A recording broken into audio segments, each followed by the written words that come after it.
menunjukkan kesan romantisnya itu.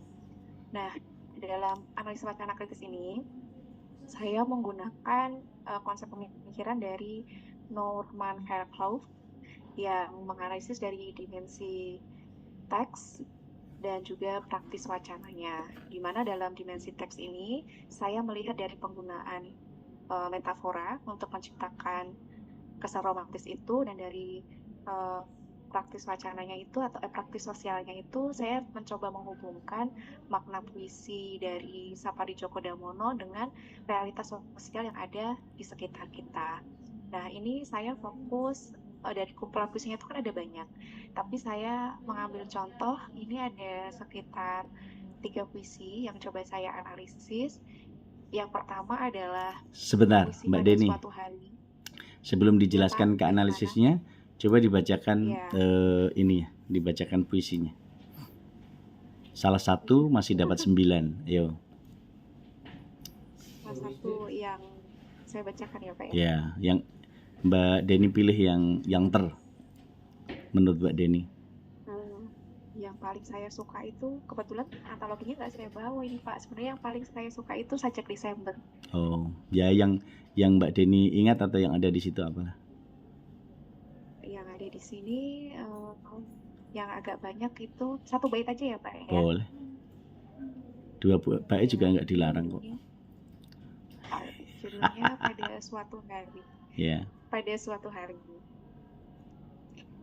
Pada suatu hari nanti, suaraku tak terdengar lagi, tapi di antara larik-larik sajak ini, kau akan tetap kusiasati. Pada suatu hari nanti, impianku pun tak dikenali lagi, namun di sela-sela huruf sajak ini, kau tak akan letih-letihnya aku cari. Itu salah satu contoh dari puisinya Sapadi Djoko Damono.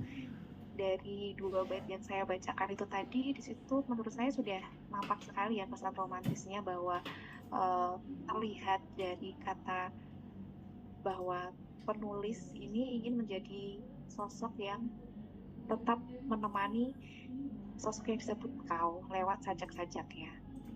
Seperti pada suatu hari nanti, suara tak terdengar lagi, tapi di antara larik-larik sajak ini, kau akan tetap siasati. Ini mengisyaratkan bahwa suatu hari nanti, kematian itu pasti akan terjadi. Tapi walaupun kematian itu pasti terjadi, sang penyair ini tetap ingin menjadi sosok yang akan terus berada di samping dari kau melalui larik-larik sajaknya. Itu salah satu contoh dari penggunaan majas metafora ya dalam penciptaan romantisme. Nah, atau di Sajak Desember yang mungkin ya salah satu puisi favorit saya juga dalam antologi ini. Ini juga banyak sekali bahasa-bahasa simbol yang disajikan dalam bentuk metafora dan menimbulkan kesan romantisme. Misalnya pada sepenggal bait lewat tengah malam, kemudian kuhitung hutang-hutangku padamu. Ya, menggunakan kata hutang-hutang yang dimiliki manusia di sini menunjukkan bahwa Sapadi itu menunjukkan bahwa manusia itu memiliki banyak sekali kewajiban-kewajiban yang harus dilaksanakan karena itu adalah perintah dari Allah gitu. Jadi lewat tengah malam di penghujung akhir hari mengingat bahwa ternyata sebagai manusia kita masih memiliki banyak sekali kewajiban-kewajiban yang mungkin pada saat ini belum ditunaikan. Itu mungkin hanya itu Bapak yang bisa saya sampaikan. Terima kasih. Oke, makasih Mbak Deni. Yang pertama, kita berikan apresiasi tepuk tangan untuk Mbak Deni bersama-sama. Mbak Deni dan juga yang lain ya. Jadi sebenarnya dari puisi Sapadi Djoko Damono tentu bisa kita lihat, atau puisi siapa saja itu bisa menjadi objek kajian analisis wacana. Itu yang pertama ya. Jadi teman-teman yang harus dipegang, didapatkan adalah semua tekstual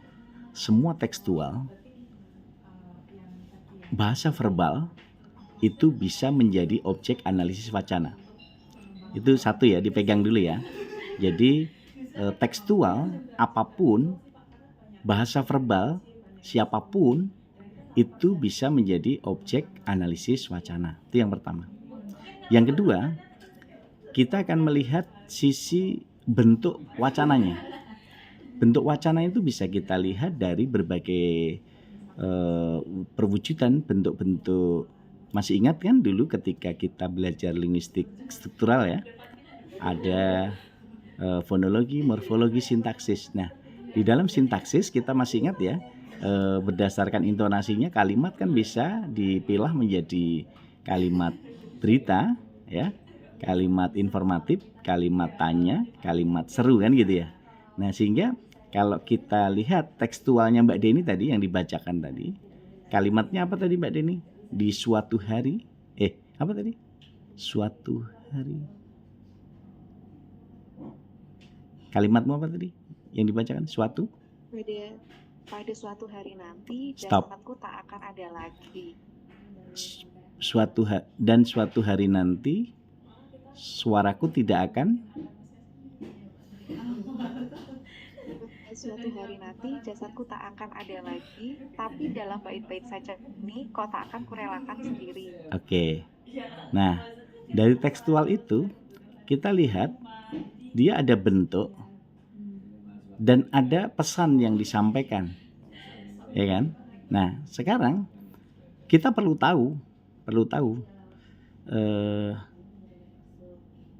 ketika kita mengkritisi sebuah wacana, kita menganalisis sebuah wacana, kita membahas sebuah wacana, kita mengkaji sebuah wacana, itu kita akan melakukan proses pembedahan, gitu ya, melakukan proses pembedahan.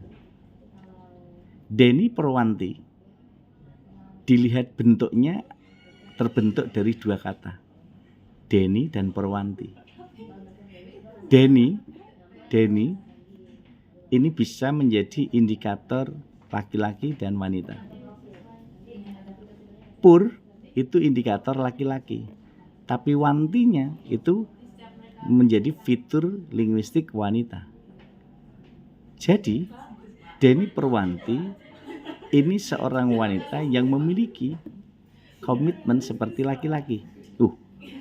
Apakah itu memiliki makna yang seperti itu? Belum tentu. Karena akan sangat bergantung pada konteksnya. Tekstualnya Deni Perwanti ya, itu nama seorang wanita, seorang guru dari Masaran yang sekarang mengajar di Tangen. Tapi konteksnya perlu kita runut ke bapak ibunya Mbak Deni. Waktu memberi nama itu konteksnya beda-beda. Contoh saya ambil konteks geografis di Batak. Di Batak, di Medan, itu kalau di daerah Karo memberi nama itu seiring konteksnya mengikuti dengan kondisi saat lahir. Misalnya dia lahir di dekat pintu. Nah, itu bisa namanya berkaitan dengan pintu. Nah, ada salah satu nama yang saya dengar dari sana, ada namanya Raja Guguk. Raja Guguk. Nah, Raja Guguk mungkin konteks kelahirannya dulu di situ ada seekor binatang yang lagi guguk, ya, sehingga kontekstual itu muncul. Nah, sama dengan Deni Perwanti tadi, konteksnya bapak ibunya waktu itu seperti apa. Nah, Mbak Deni yang tahu, karena Mbak Deni yang sempat bertanya sama bapak ibunya, karena nama itu menjadi doa dari bapak ibunya. Tapi pertanyaannya Mbak Deni, pernahkah Mbak Deni bertanya pada bapak ibunya, mengapa diberi nama Mbak Deni Perwanti? Pernahkah? Kalau dulu saya pernah bertanya Pak, yang Perwantinya gitu, karena kok ketika dipakai di sekolah itu kok kayak nama desa gitu loh Pak. Terus saya sempat tanya, kenapa sih kok saya dikasih namanya belakangnya harus Purwanti gitu ya.